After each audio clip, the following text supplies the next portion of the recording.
Bonjour et bienvenue dans le journal Anti-Guyane de ce mardi 26 janvier 2010. En Guadeloupe, le groupement des producteurs et organisateurs de spectacles organise un grand concert de solidarité avec la population haïtienne samedi 30 janvier au stade municipal de Bémao. En Martinique, un procès hors du commun a débuté lundi au tribunal de Fort-de-France, celui de l'équipage du navire panaméen Master Endeavour qui comparaît pour trafic de stupéfiants. En Guyane, la liaison entre Cayenne et Grand-Santi n'est pas encore assurée par Air Guyane. L'aérodrome de Saint-Laurent qui doit servir de transit n'est toujours pas aux normes. Les membres du groupement des producteurs et organisateurs du spectacle se mobilisent en faveur d'Haïti et organisent un concert de solidarité samedi 30 janvier au stade municipal de Bémao. Un concert au fort accent fraternel qui s'inscrit dans la lignée des opérations lancées en faveur de la population haïtienne et qui va réunir sur scène un plateau d'artistes de la musique antillaise. Pour Jean-Claude Bajazet, secrétaire général du GPOS, ce spectacle reste l'occasion pour chacun d'entre nous de contribuer à la reconstruction d'Haïti. Nous sommes en contact avec la Croix-Rouge avec qui nous avons passé une convention qui est en cours d'instruction au service juridique de la Croix-Rouge Paris. Et cet argent, en fait, va être pris en charge par la Croix-Rouge. Et ensuite, la Croix-Rouge va s'en servir pour les œuvres à mener là-bas en Haïti. Fixés au prix unique de 20 €, les billets pour le concert sont en vente à la boutique RCI Énergie du centre commercial d'Estreland ainsi qu'à l'espace carte de Corraba-du-Fort. Nous serons tous présents pour le grand concert de solidarité en faveur de nos amis frères d'Haïti. Samedi 30 janvier au stade de Bémao.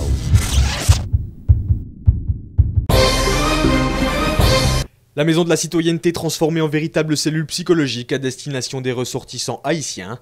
Depuis le séisme qui a frappé la République d'Haïti le 12 janvier dernier, la structure apporte son soutien aux personnes en difficulté dans un climat d'importante détresse physique et psychologique.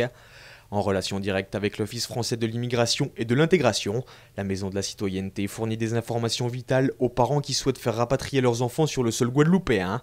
Statut de réfugié, situation d'urgence médicale ou encore bénéficiaires du regroupement familial sont ici conseillés et orientés afin d'appliquer le dispositif d'entrée sans visa transitoire.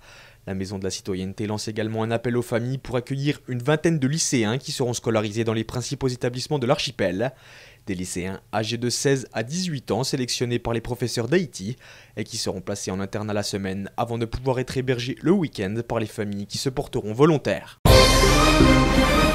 C'est un vaste procès de trafic de stupéfiants qui s'est ouvert lundi à la cour d'assises spéciale de Fort-de-France, avec dans le box des accusés 18 prévenus de nationalité étrangère qui comparaissaient pour leur implication présumée dans cette affaire. Seulement, dès le début de l'audience, les avocats de la défense ont soulevé certaines incohérences dans ce dossier, dues notamment à la langue des prévenus qui parlent pour la plupart celle des Philippines. Dès lors, la préparation de ce procès aurait été faussée par ces difficultés réelles de communication entre les avocats et leurs clients, de même que ces derniers recevaient des documents de justice en français. L'audience, qui a donc eu beaucoup de retard, devait reprendre ce mardi pour durer près de 2 semaines.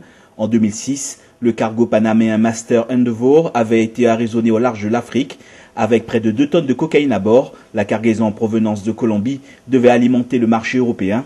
L'arrestation des suspects aurait été menée sous l'égide de l'Office central de répression du trafic illicite des stupéfiants.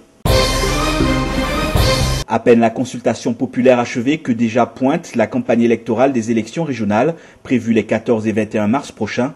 Si certains ont d'ores et déjà annoncé leur candidature comme tête de liste, c'est le cas de Madeleine de Grandmaison qui mènera celle du Rassemblement démocratique martiniquais, tout comme le retour à la bataille de l'actuel président de la collectivité, Alfred Marie-Jeanne. Pour le MIM, d'autres devraient confirmer leur présence dans les prochains jours. Les bruits de couloir font retenir le nom de Pierre Samo qui pourrait conduire la liste de Bâtir, de même qu'André Le Sueur, pressenti pour emmener ses alliés de l'UMP. Ghislaine Joachim-Arnaud devrait elle aussi se lancer dans le combat des régionales en portant les couleurs de lutte ouvrière. D'autres candidatures se peaufinent et il se dit qu'une dizaine de listes pourraient se rassembler sur la ligne de départ. C'était le 12 août dernier, le président du conseil régional Antoine Karam et le président d'Air Guyane Christian Marchand prolongeaient leur partenariat portant sur la liaison aérienne régulière au départ de Cayenne. Après Maripasoula et Saül, la compagnie régionale devait effectuer la desserte avec Grand-Santi via Saint-Laurent-du-Maroni dans l'ouest guyanais. Aux yeux du président de région, cette nouvelle convention devait s'inscrire dans le cadre du désenclavement de certaines communes de Guyane qui ne sont pas situées sur le littoral. Depuis, plus rien. Et pour cause, contrairement à celui de Maripasoula, l'aérodrome de Saint-Laurent n'est pas encore opérationnel. Seule la police de l'air et des frontières y est autorisée. Et puis, le Conseil général, gestionnaire des aérodromes en Guyane, attend encore l'autorisation de trafic qui est accordée par l'aviation civile. Dans le cadre du plan Vigipirate du 28 décembre au 15 janvier dernier, une mesure spécifique portant restriction de la circulation des pirogues à Saint-Laurent-du-Maroni a été prise par le préfet. Selon la préfecture, il s'agissait d'expérimenter l'interdiction de tout départ et accostage des pirogues pendant la nuit de 20h à 5h depuis la rive française du Maroni. Fort du succès rencontré par cette arrêté préfectoral dans la lutte contre la délinquance, notamment en matière de vol à main armée, le préfet a prolongé par arrêté cette interdiction de départ et d'accostage jusqu'au 16 avril prochain, soit pour une durée de 3 mois supplémentaires.